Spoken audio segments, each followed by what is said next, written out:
여러분 안녕하십니까? 혁신 라이프 코칭 연수원 ICC 창설자 신현근 정신분석학 박사입니다. 제가 이번에 클래스 EU 클래스 마켓에 저의 영상 강의를 개설하였습니다. 이번에 처음 개설한 강의는 정신분석적 인간 이해 과목입니다. 제가 하는 강의 내용을 여러분께서 잘 아실 수 있도록 이 과목의 소개 영상과 첫 번째 강의 정신분석학의 정의와 두 가지 기본적 가설을 주제로 한 강의 영상을 여러분께 소개합니다. 이 두 개의 영상을 보시고 더 관심 있으신 분들은 직접 제 클래스 사이트로 들어가셔서 클래스에서 어떤 것이 진행되는지 검토하시고 여러분 주위에 있는 분에게도 제 강의가 있음을 알려주시면 고맙겠습니다. 여러분 감사합니다.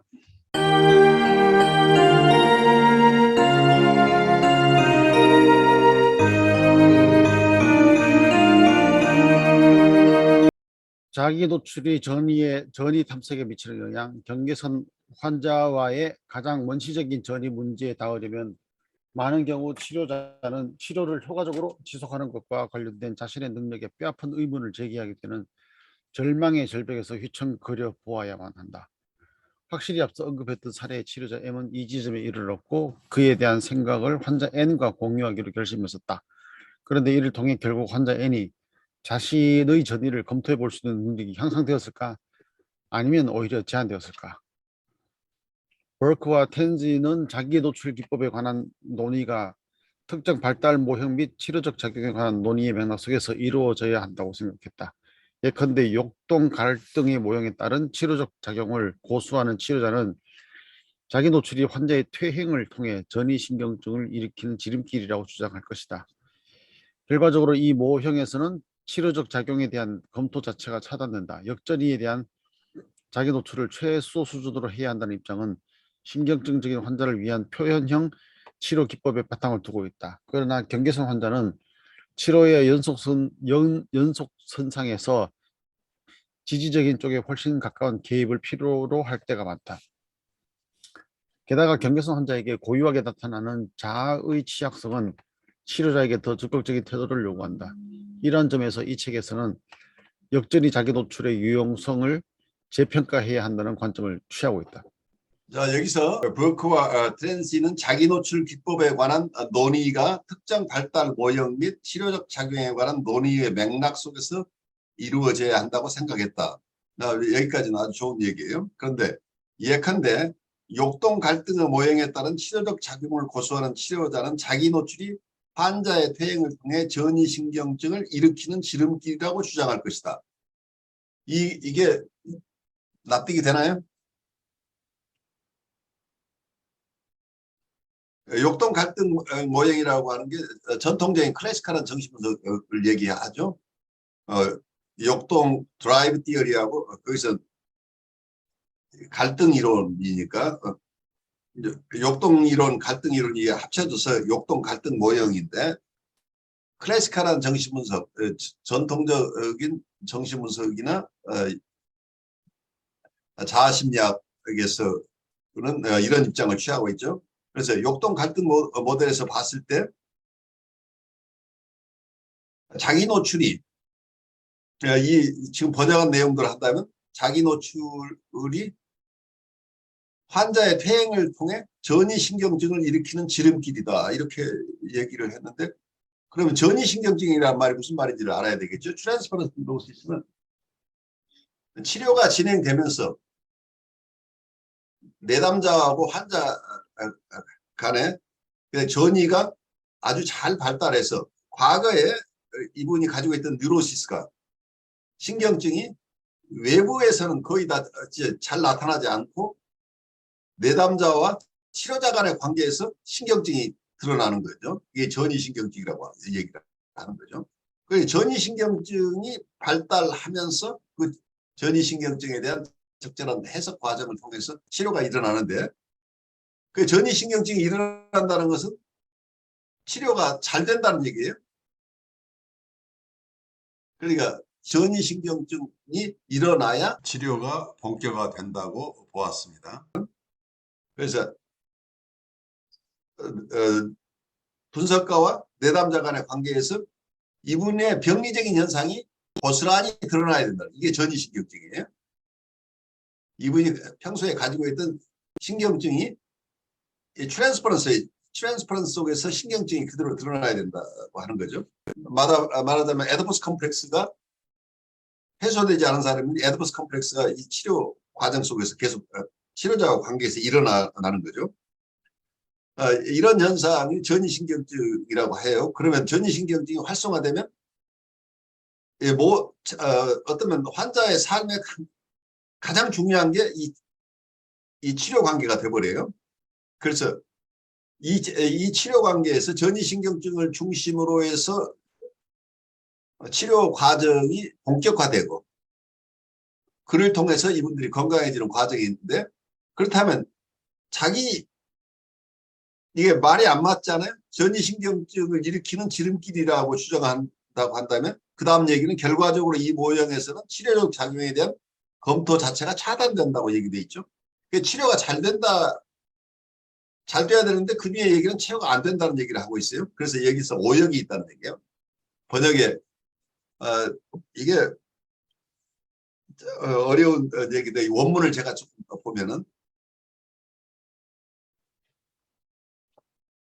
for example 예를 들어서 therapist adhering to a drive conflict model of therapeutic action would argue that self-disclosure short-circuits the patient's regression to and development of a transference neurosis. 역동 갈등 이론에 따르는 분이라고 한다면 이렇게 주장할 것이다. 그 주장의 내용은 자기 노출을 하게 되면 자기 노출 자체가 전이신경증으로의 환자의 퇴행이나 전이신경증의 발달을 저해할 것이라고 주장할 것이다. 그러니까 전이신경증의 발달을 방해하는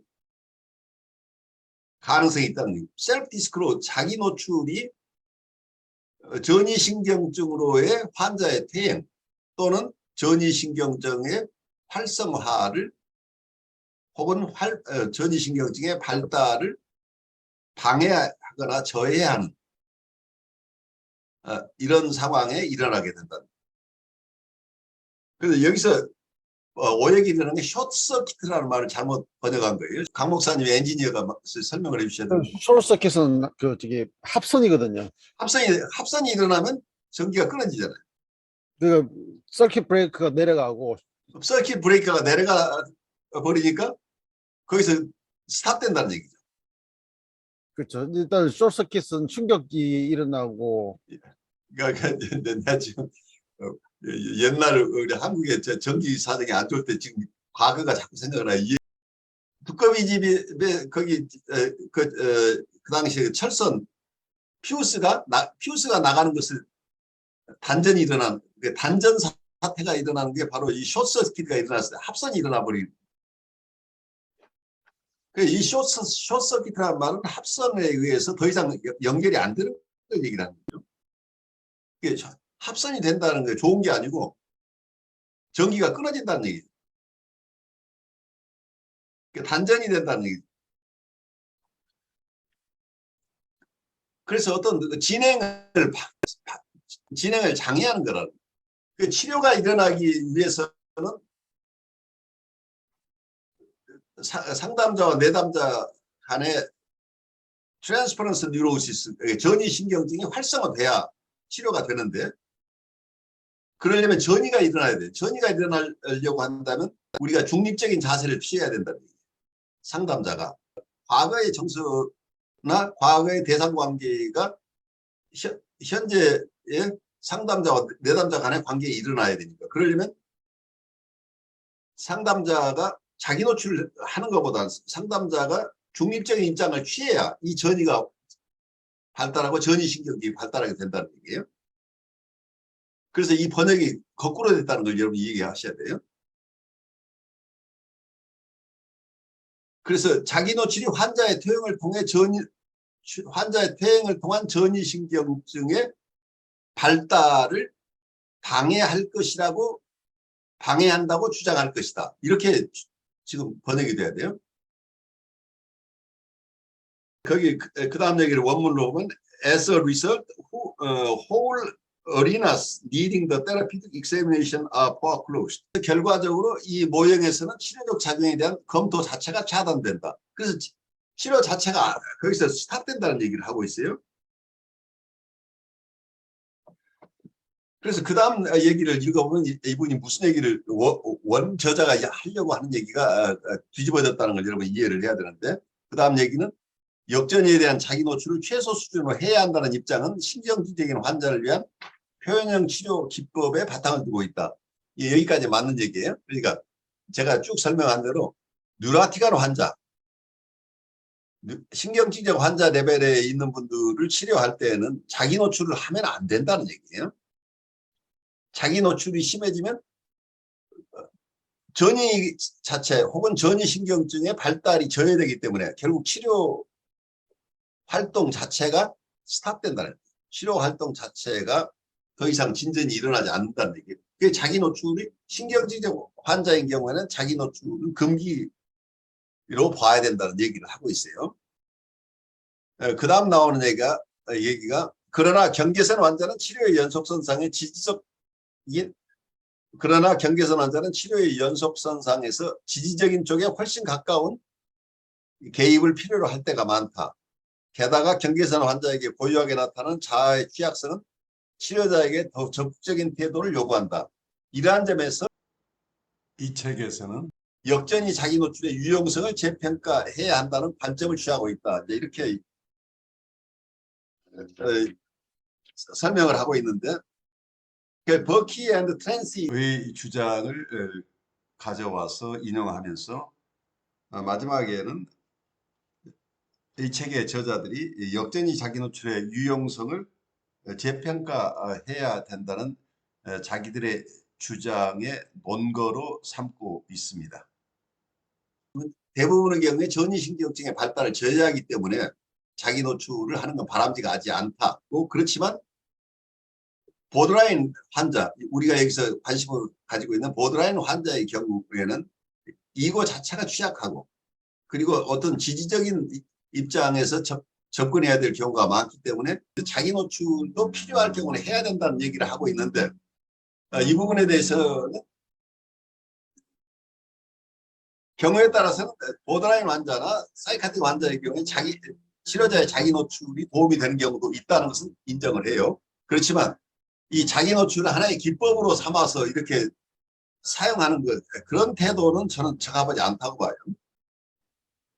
이분들이 정서적인 커뮤니케이션을 하는 과정 속에서 정서적인 커뮤니케이션 내용 속에 소화된 이분에게 내담자에게 필요한 경우에는 일정한 부분 자기 노출에 해당하는 컨텐츠를 우리가 이모셔널 커뮤니케이션에 포함시킬 수는 있지만, 자기 노출을 하나의 독특한 치료 기법이라고 이렇게 격산시키는 것 자체는 잘못 오용될 가능성이 있어 보여요.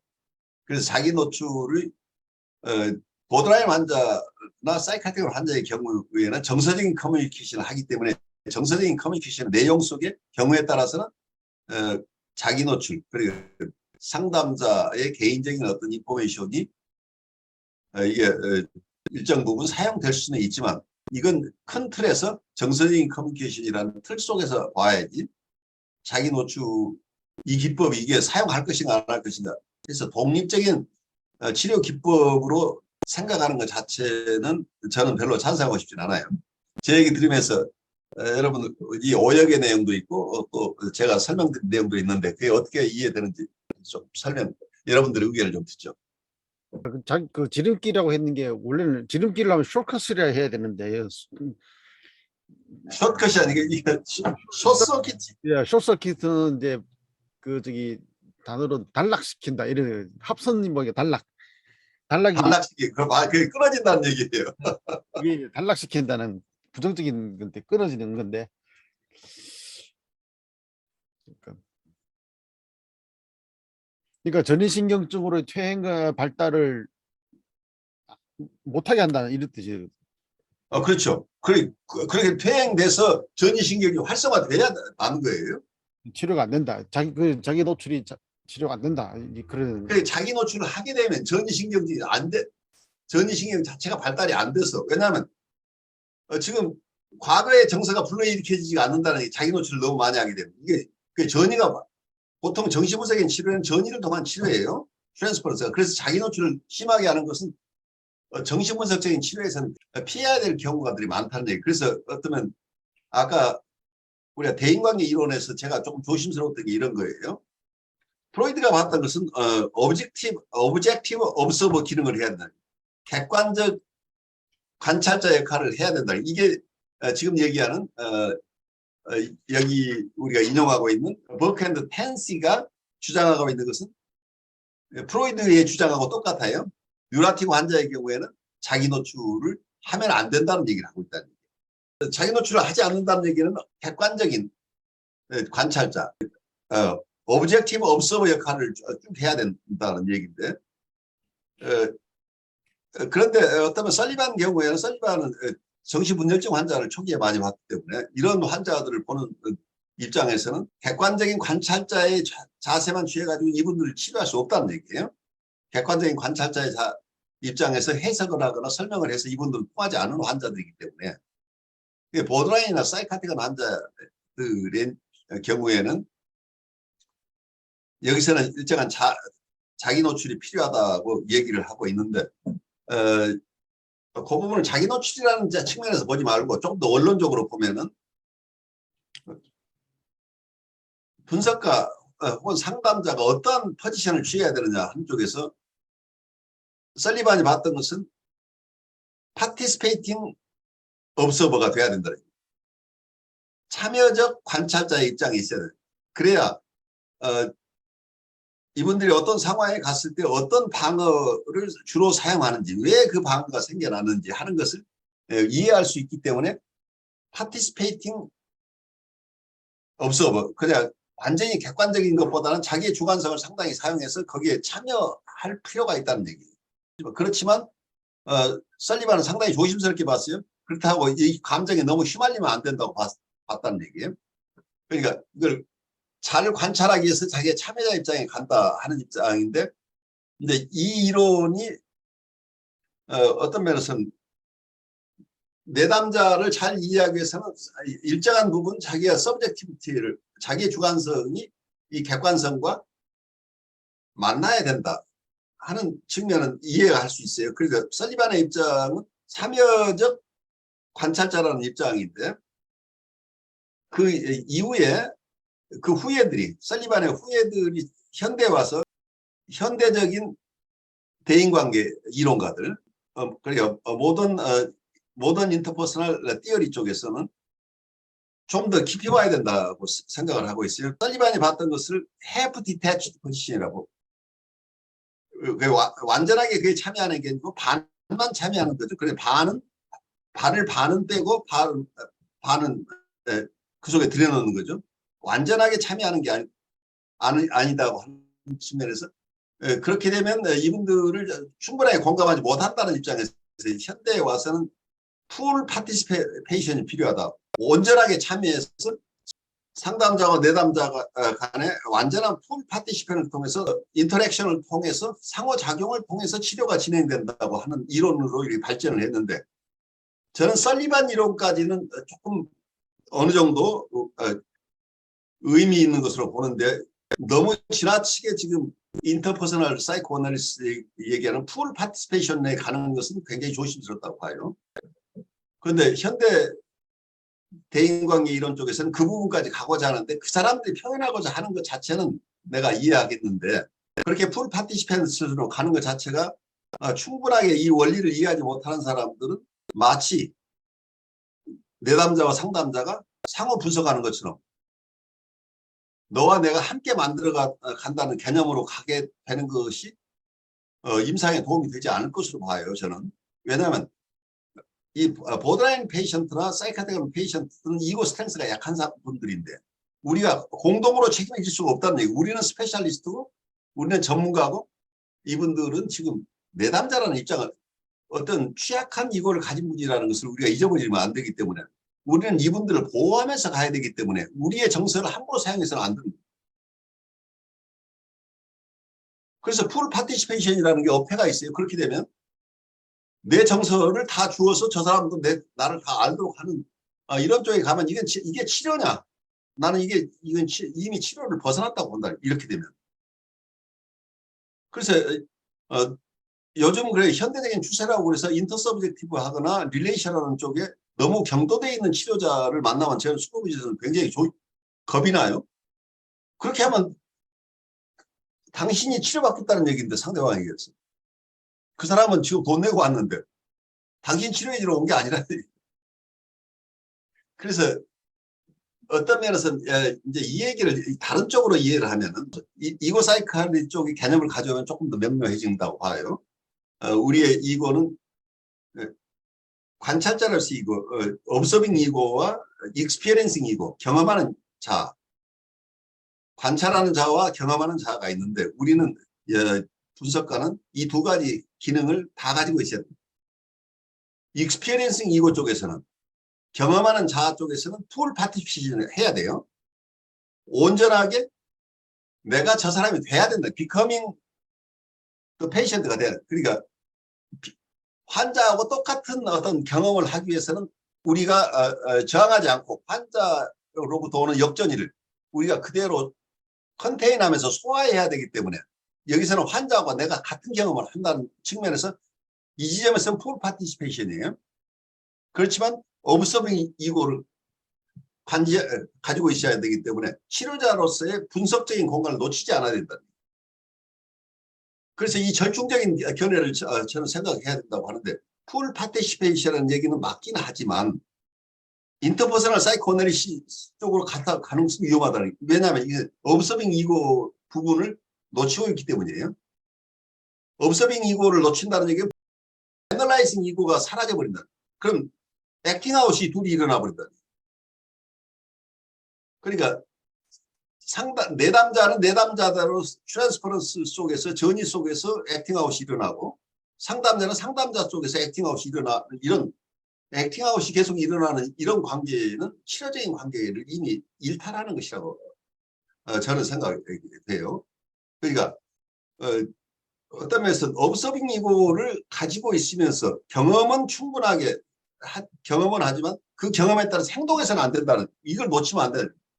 그래서 이 부분이 현대적인 대인관계 이론가들이 놓치고 있는 부분이라고 저는 생각이 드는데 저는 역전이 저항을 일으키는 이건 치료의 실패라고 봐야 된다.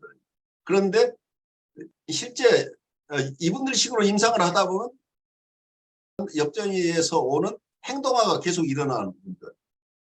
역전이 저항을 계속 체험하는 상황이 일어나 버린다.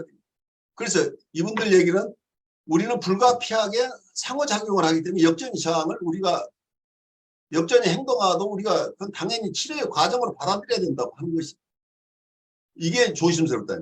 왜냐하면 우리가 observing 이유를 가지고 굉장히 조심을 하지만 경우에 따라서는 우리도 행동할 수밖에 없어요. 컨테이닝 하다가 다 이걸 컨테이닝 못하는 경우에 우리가 무의식 중에 액팅아웃이 일어날 수도 있는데 그러면 액팅아웃이 일어나면 이게 잘못됐다는 것을 observing 이유가 바로 알아채야 된다.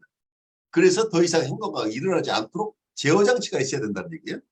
그 엑셀레이터와 브레이크가 같이 작동해야 되는데 지금 현대 대인관계 정신분석의 첨단이라고 하는 사람들이 잘못하면은 이 브레이크 기능을 별로 사용하지 않고 엑셀레이터 기능만 사용해버릴 가능성이 있다. 그러면 상호작용은 굉장히 잘 일어나고 있는데 이게 치료적으로 가고 있느냐에 대한 observation이 사라져버릴 가능성이 있다. 그래서 어떤 면에서는 이분들을 인터랙티브하게 이렇게 상당히 지지적인 측면이나 정서적인 커뮤니케이션을 하는 것은 궁극적으로는 이분들을 통찰을 통해서 치료하는데 아직 준비 과정이기 때문에 정서적인 커뮤니케이션을 통해서 이분들의 이고가 강화되는 것을 기다리면서 점차 이분들을 치료해 나가는 과정인데 여기서 상담자가 카운터 트랜스퍼스를 못 이겨서 액팅아웃이 계속 일어나는 그리고 이것이 치료의 과정에 당연한 것이라고 받아들이 이 이론 자체가 위험하다는 얘기. 그렇게 되면 그거 자체는 당연한 게 아니고 역전이 저항은 일어나서는 안 되지만 불가피하게 실패하는 수가 있는데 실패하는 경우는 observing 이고 analyzing 이고가 이것을 보고 더 이상 그런 행동이 일어나지 않도록 스스로 이걸 컨테인하는 작업을 계속해 나가는 거죠. 실패도 일어나지만 실패를 반복하지 않도록 애쓰면서 치료를 하는 건데 이런 상호 주관성 이론이나 관계적 이론이 너무 극단적으로 가다 보면 이런 치료자의 역전이도 어떤 면에서는 내담자의 전이고 활성화돼야 되는 것처럼 치료자의 역전도 활성화돼서 거기서 행동학까지도 당연한 것처럼 받아들여 버릴 가능성이 있다. 그렇게 되면 이건 치료가 아닌 엉뚱한 관계로 흘러갈 가능성이 숨겨져 있다. 물론 이분들도 잘 알아서 그런 일이 일어나지 않도록 하겠지만 이론상으로 허점이 보인다. 이런 식으로 충분하게 정신분석 전체를 통찰하는 이런 훈련이 되어 있지 않은 상태에서 너무 인터랙티브하게 상호 주관적인 인터서브젝티브하고 우리는 인터랙션을 통해서 상호 간에 함께 만들어간다는 치료 과정을 그리고 테라피틱 액션 자체를 상호작용으로만 너무 지나치게 이해하는 것 자체는 이게 전문가가 취약한 이고를 가진 내담자를 돌보면서 조심스럽게 가는 과정이라는 잊어버릴 가능성이 있다.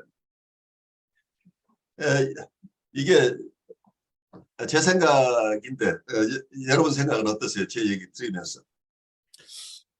저도 그 생각 드는 게 일단은 그 앞전 시간에도 대인관계 이론에 대해서 좀 의문점이 조금 드는 경향도 보면은 그 미국에서 그런 상담 사례에서 일이 나오는 거 보면은 가끔 가다 보면 이게 이모셔널 커뮤니케이션하고 이런 다른 뭐 인터벤션이라든지 동화된다는 걸하고 이게 막 섞여 있는 것 같아요. 막 뒤섞여 가지고 이게 이모셔널 커뮤니케이션인지 아니면은 액팅아웃인지 그걸 구별하기가 쉽지 않게 나와가지고 치료자가 무슨 생각하고 있는지 뭐 그런 의문들이 드는 거예요.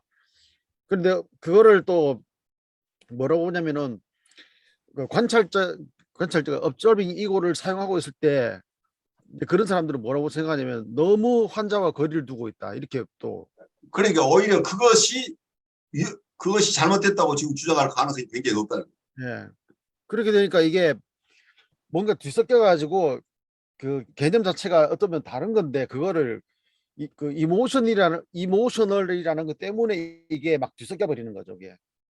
그러면 그렇게 되어 가지고 오히려 치료자하고 환자 사이에 묘한 그런 동맹이 안 좋은 쪽으로 동맹이 일어나 버리는 그러니까 그 동맹 관계가 일어나는데 그 동맹이 치료 동맹이 아니라 행동화 동맹이 일어나 버린다. 예, 그러니까요.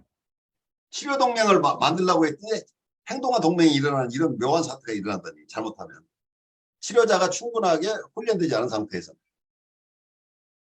그래서 요즘 이제 한 번씩 나오는 그런 그 뉴스에 나오는 기사거리 보면은 오히려 상담을 해줘야 될 상담자가 치료자가 오히려 환자를 갖다가 뭐랄까요 그 뭐지 어뷰즈하는 그런 사례가 나와버리는. 근데 분명히 치료자 입장에서는 자기는 도와주고 있었다라고 말하는데 사실은 그게 어뷰즈인데 어뷰즈가 되는 이유 중에 하나는 또 내담자가 과거의 경험에 그런 뭐 어뷰즈 학대의 경험이 있었던 거를 그거를 뭐랄까 공감하기 위해서 그런 식으로 한다 또 이렇게 되는 거죠. 그러니까 공감을 하는 것은 정서적으로 충분히 공감하라는 얘기지 그걸 액팅아웃하라는 얘기가 아닌데 마치 이분들은 이론이 묘하게 액팅아웃 하는 것까지도 당연한 것으로 받아들일 가능성이 굉장히 높다. 이게. 그래서 observing 이거를 analyzing 이거를 가지고 있는 것 자체가 뭔가 잘못된 것처럼 할 가능성이 있잖아. 너무 냉혹한 마치 이게 정신분석에서 객관성을 유지하는 것 자체가 뭔가 잘못된 것처럼 이렇게 잘못 오해하는 데서 오는 게 아닐까 하는 생각이 듭니다. 이게 근원적으로 보면 이 부분 같아요. 서양 사람들이 이분법에 능하죠. A와 B라는 얘기예요. 그러나 동양상으로는 뭐예요? A and B예요. 정신분석에서 의식과 무의식을 동시에 이해하고 있는 프로이드는 동양 사상을 가져온 거예요. 그 의식과 무의식이 이중적으로 있는 거죠. 그러니까 같은 인격 안에 의식과 무의식이 같이 있다고 하는 것은 상당히 발달된 사고라는 얘기예요. 마찬가지로 상담자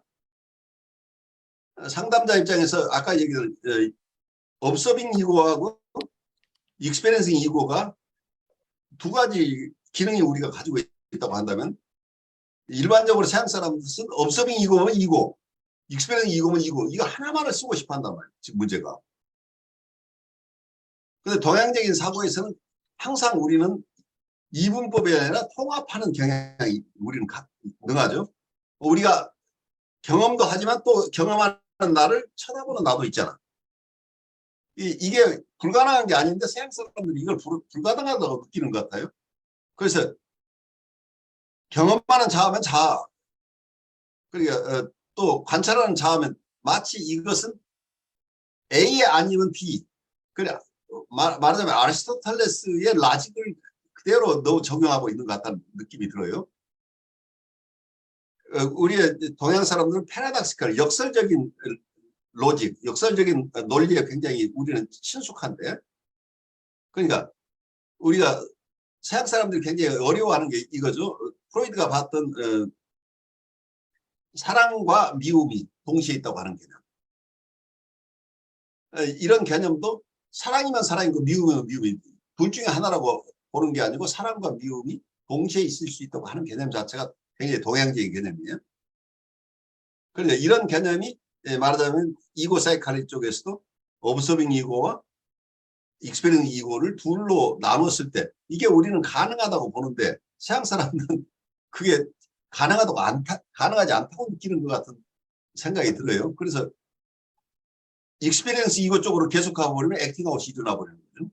또 observing ego만 사용하는 경우에는 냉철한 관찰자라는 이런 어떤 오해를 불러일으킬 수도 있는 거고. 그런데 우리의 기능이 동시에 관찰하는 자와 그리고 경험하는 자는 우리가 기본적으로 우리가 인격체로서 성장하기 위해서는 각 개인이 갖춰야 될 아주 덕목이에요. 그리고 우리가 두 가지 기능을 동시에 사용할 수 있어야 된다는 얘기예요. 그러니까 우리가 어떤 경험을 하면서도 내가 나를 살필 수 있는 힘이 있다고 하는 게 이게 기본적으로 우리 인격의 성숙도를 얘기하고 있는데 분석 훈련에서도 마찬가지로 분석 훈련에서도 애널라이징 이고를 분석가로서의 태도와 그리고 경험하는 이고로서 공감하는 자와 분석가로서의 자 이 두 가지가 동시에 작동해야 사고가 안 난다는 얘기예요. 엑셀레이터와 브레이크가 같이 있어야 되는데 이게 어쩌면 프로이드식의 초기의 이론은 observing 이고 쪽만 강조를 했는데 이 설리반은 중간 정도 이 두 가지를 같이 봐야 된다고 봤었는데 설리반의 후예 중에 지나치게 현대적이라고 하는 대인관계 이론 쪽에서는 엑셀레이터만 사용하는 그러니까 액팅아웃까지도 치료라고 보는 이런 쪽으로 너무 경도되어 있는 게 아닌가 하는 걱정이 좀 되는 부분이에요.